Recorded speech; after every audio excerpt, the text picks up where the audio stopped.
এই সেই বাগেরহাট খানজান আলী পীরের মাজার। এখানে দূর প্রান্ত থেকে মানুষ ভ্রমণ করতে আসে। এই সেই অংশ চার সাইডে অনেক দূর দূর থেকে মানুষ ভ্রমণ করতে আসে।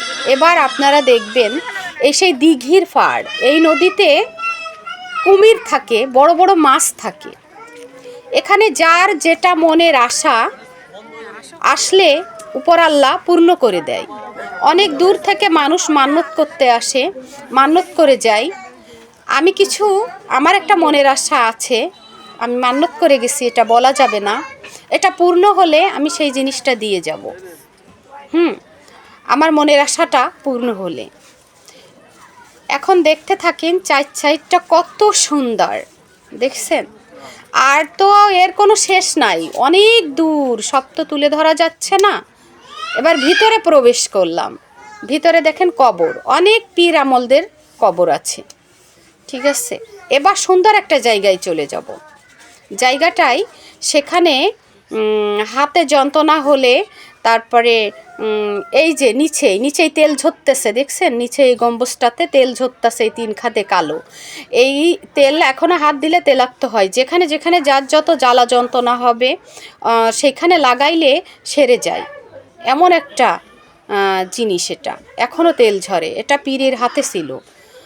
এগুলো সবসময় পীর হাতে নিয়ে ইয়া করতো, তাই তেল ঝরতো, সেরে যেত।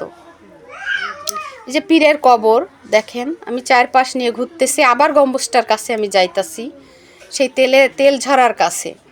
দেখেন নিচ থেকে এখনও তেল ঝরতাছে। যার যেটা ভালো লাগবে, অসুস্থ হলে যেখানে জ্বালা যন্ত্রণা আছে হাত পায়ে লাগাইলে সেরে যায়। এখন আমি বাহিরে আসছি।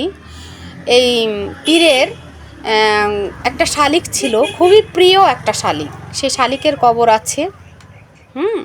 আর অন্য অন্য কবুতরের কবর আছে, তারপরে অনেক মানুষের কবর আছে এখানে, অনেক রকম পাখির কবর আছে এখানে। শালিক পাখি, কবুতর পাখি, পীর অলিদের পাখি পালিত করত, তাদের কবর এখানে বাহিরে তুলে ধরলাম আপনাদের মাঝে। তো এখানে একটা ঘুরলে মনটা ভালো লাগবে। এখানে দূর প্রান্ত থেকে সবাই আসবেন, ভালো লাগবে, ভালো লাগার একটা জায়গা। মনের আশাও পূর্ণ হবে, ঘোরাও হয়ে যাবে, মান্যত করে যাইতে পারবেন।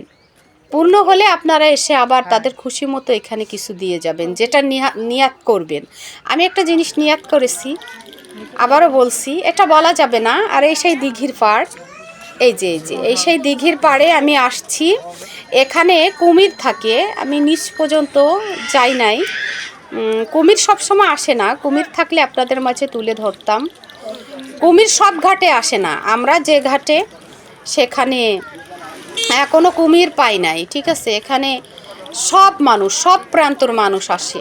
ঠিক আছে, আমি যে মান্যতটা করছি এটা যদি পূর্ণ হয়, তো সেই পূর্ণ হলে আমি এখানে সেটা আমি দিয়ে যাব। আর ইনশাল্লাহ আমার মনে হয় পূর্ণ হবে, উপরাল্লাহ পূর্ণ করবে। আপনারাও আসবেন সবাই দূর প্রান্ত থেকে ঘুরতে, ভালো লাগার একটা জায়গা, ভীষণ ভালো লাগবে। সব কিছুর ভিতরেই পূর্ণতায়, ঠিক আছে, ভালো লাগার একটা জায়গা।